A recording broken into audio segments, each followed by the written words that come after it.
ની જીત બાદ આમ આદમી પાર્ટીમાં નવો પ્રાણ ફૂંકાયો છે. આ ભાવનગર આવ્યા છો, શું કહેશો?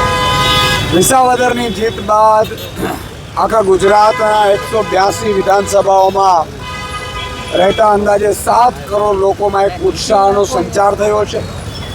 વિસાવદરની જીતે 3 વસ્તુઓ નક્કી કરી છે કે ભાજપને હરાવી શકાય એમ છે, ભાજપને જનતા ઈચ્છે ત્યારે એને ઘરમાંથી કાઢી શકાય એમ છે, અને આમ આદમી પાર્ટી જ એક એવી પાર્ટી છે જે ભાજપને હરાવી અને જનતાને અજગર જેવા ભરડામાંથી છોડાવી શકે એમ છે. આ 3 મેસેજ ગયા છે.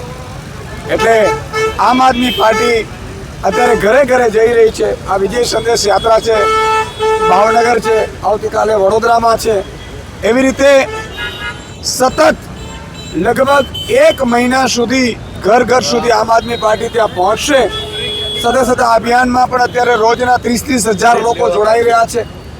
એટલે આજે ભાવનગરની ધરતી ઉપર, મહારાજાજી કૃષ્ણકુમારજીની ધરતી પર આજે હું જનતાને, ભાવનગરની જનતાને પણ વિનંતી કરું છું કે જેમ વિસાવદરની જનતાએ નિર્ણય લીધો એવો જ નિર્ણય તમે પણ આગામી સમયમાં લો. અને સાચો વિકાસ શું થાય? કારણ કે 30 વર્ષથી ભાજપ અને ભાજપના મળતિયાઓ નેતાઓ, કોન્ટ્રાક્ટરો, અધિકારીઓ ગુજરાતને લૂંટે છે.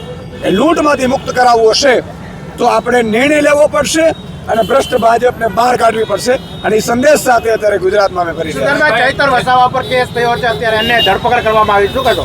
વિસાવદરની જનતાએ રસ્તો બતાવ્યો ભાજપને. ભાજપ એટલી બોખલાઈ ગઈ છે કે આખા ગુજરાતમાં વિચાર કરી રહી છે કે ડબલ ડિજિટમાં આવશે કે નહીં.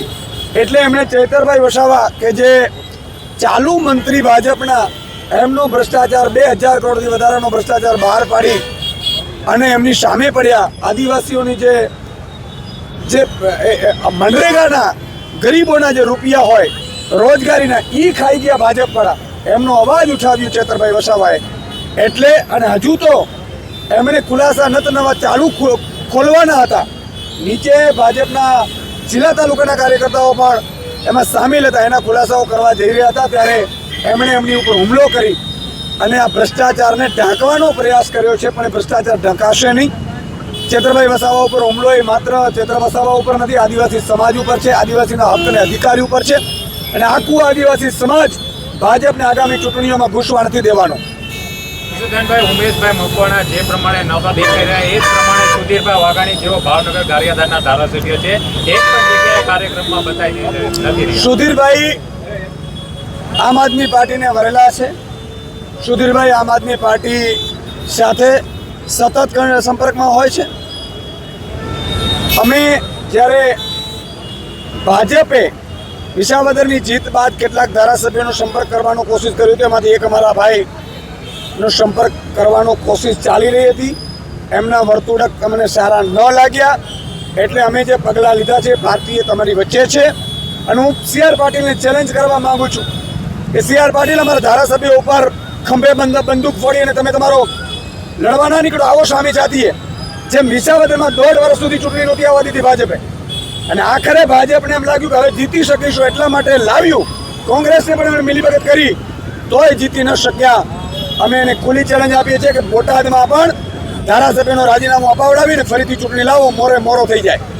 સુધનભાઈ, અગાઉ 3 મહિના અગાઉ ગામડાઓની મુલાકાતે પહોંચ્યા હતા. સ્થાનિક લેવલે ડિસ્ટ્રિક્ટની અંદર જો આમ આદમી પાર્ટી સક્રિય થાય તો 2027માં પણ ફાયદો થઈ શકે. આગામી તાલુકા, જિલ્લા અને નગરપાલિકાઓમાં પણ અમે લગભગ અત્યારથી જ ઉમેદવારોની પસંદગી શરૂ કરી દેવાના છીએ.